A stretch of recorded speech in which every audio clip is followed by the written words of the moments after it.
Bonjour Nicolas Domenac. Bonjour. Bonjour Éric Zemmour. Bonjour. Merci beaucoup d'être tous les deux avec nous ce matin.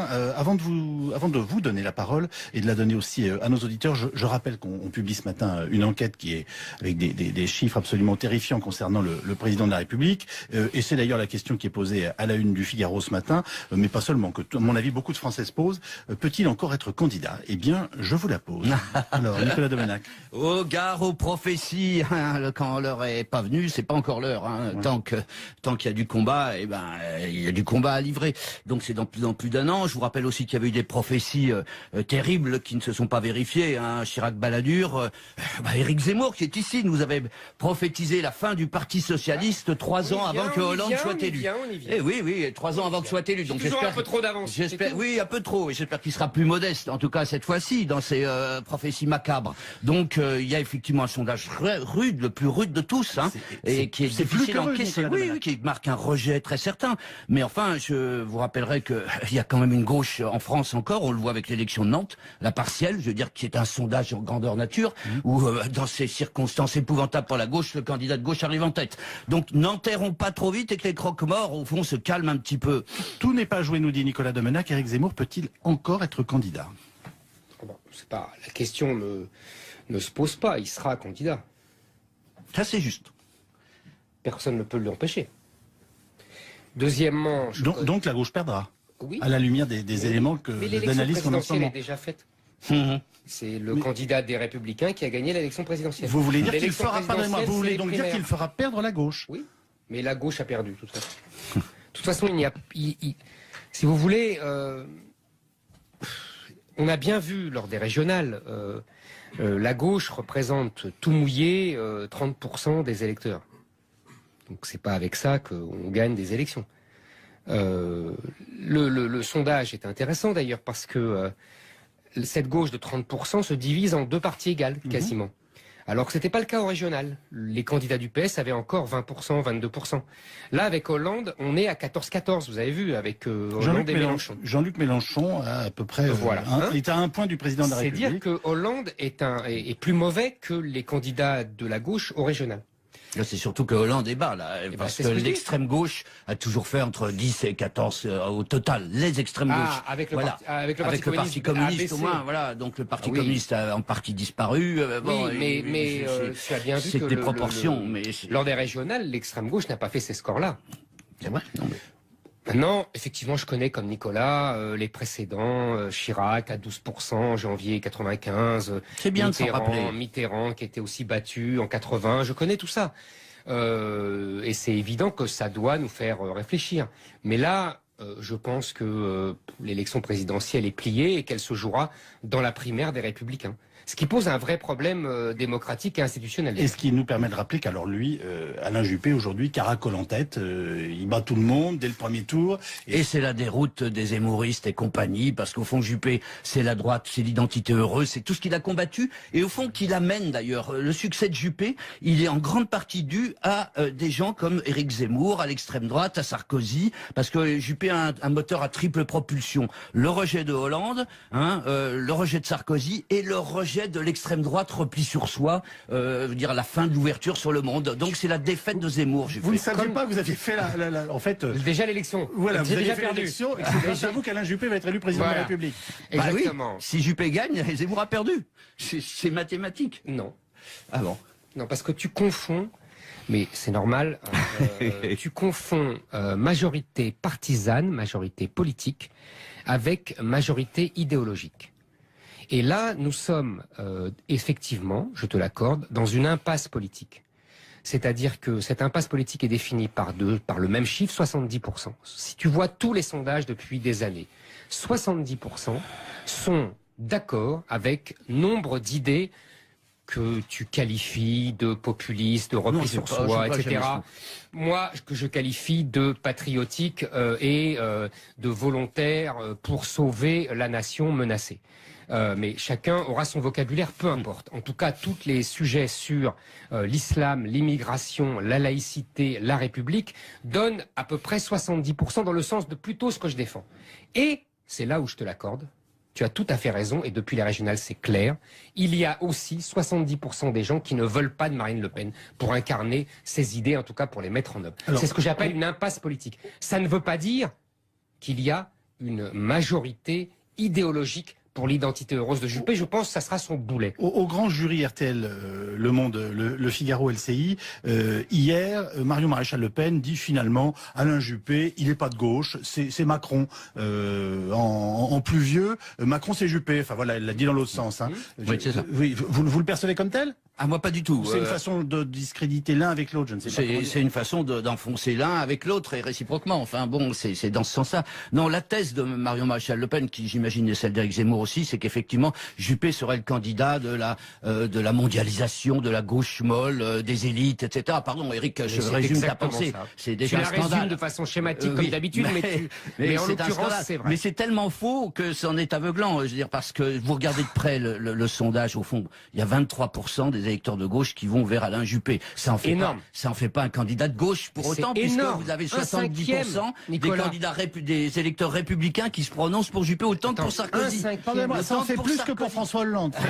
Non mais c'est quand même extraordinaire. Non mais c'est parce qu'il attire, il profite du rejet de François Hollande. Mais il a autant d'électeurs de droite que Sarkozy. Alors pourquoi Sarkozy serait un candidat de la gauche? Non. Je veux dire, en plus les thèses qu'il défend, et je termine, je veux dire, l'identité heureuse, l'ouverture au monde, je veux dire, c'est aussi une tradition, je veux dire, qui appartient à la France, patriotique, d'une France qui est grande quand elle est ouverte et généreuse. Voilà. Est-ce qu'à vos yeux, Éric Zemmour, néanmoins, Emmanuel Macron et Alain Juppé, dans des registres différents, sont finalement les deux faces d'une même pièce? Moi, je pense que nous allons, si tout se passe comme prévu, c'est-à-dire que nous avons un affrontement au second tour entre Juppé, vainqueur de la primaire, et Marine Le Pen, et que Juppé gagne à peu près à 65% contre 35% à Marine Le Pen, je pense que nous aurons une majorité qui montrera les nouveaux clivages avec Juppé président et Macron Premier ministre. On marque une pause et on poursuit le débat dans un instant. Merci d'écouter RTL. Nous serons avec nos auditeurs au 3210, Éric Zemmour et Nicolas Domenac.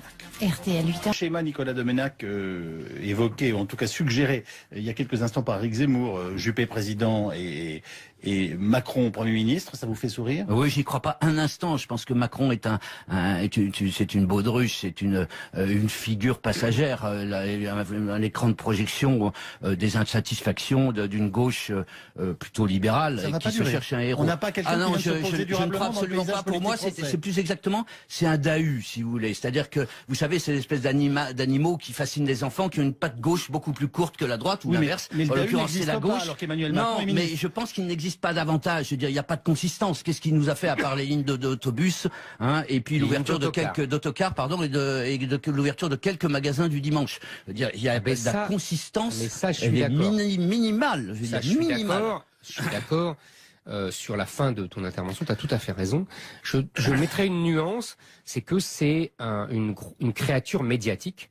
Et comme il y en a eu beaucoup depuis 30 ans, c'est un libéral, c'est l'homme de Bruxelles et de Berlin, et pour Juppé c'est parfait, puisque lui aussi veut être l'homme de Bruxelles et de Berlin. Vous me citez juste les autres créatures médiatiques? Ah, depuis 30 ans? Oui.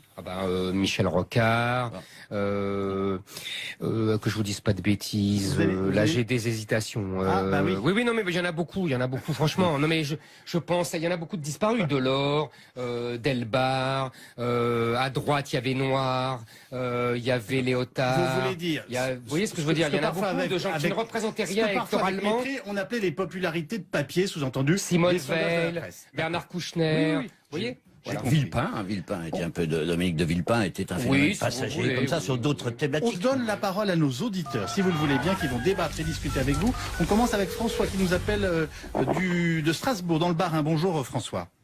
Oui, bonjour messieurs. Que vouliez-vous nous dire sur le président? Alors, je reviens sur l'impopularité de M. Hollande et du sondage que vous commentez. Une impopularité, ça peut s'expliquer lorsqu'on a engagé de très fortes réformes, de lourdes réformes, ce qui n'est pas le cas aujourd'hui. Et être impopulaire en engageant ce que je qualifierais plus de fausses réformes et en cherchant à faire plaisir à tout le monde, je trouve que c'est triste. Et pour qu'on ne perde pas un an, moi j'aurais tendance à conseiller à notre président de réellement engager ces réformes structurelles. Il aurait dû le faire en début de mandat, il ne l'a pas fait, ou de quitter le pouvoir maintenant.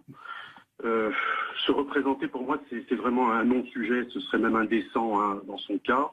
Je crois qu'il est le seul, avec son entourage, à voir que ça va mieux. Ça ne va pas mieux. Ça ira mieux dans notre pays le jour où chacun aura un emploi et les autres indicateurs y suivront. Donc vous lui suggérez de prendre des mesures importantes avant de quitter le pouvoir. Absolument. Vous êtes le deuxième à le faire à notre antenne de ce matin. Hein. Oui, absolument. Et je pense que ce serait une façon de sortir par le haut en ayant un minimum de fierté. Du coup, on va donner, restez avec nous, hein, François, on va donner la parole à Louis-Georges, qui lui aussi nous a appelé au 3210. Il est chef d'entreprise, comme vous d'ailleurs. Il nous appelle de Yona dans l'Ain. Et Louis-Georges, si j'ai bien compris, vous en avez par-dessus la tête de ce que vous qualifiez de Hollande bashing. Je vous écoute. Oui, enfin, je trouve qu'on tape sur Hollande, mais bon, Sarkozy n'a pas fait mieux. Il y a eu autant de chômage sous Sarkozy. Je crois qu'aujourd'hui, les Français en ont un petit peu ras-le-bol parce qu'ils ne voient pas de solution, ils ne voient pas l'avenir.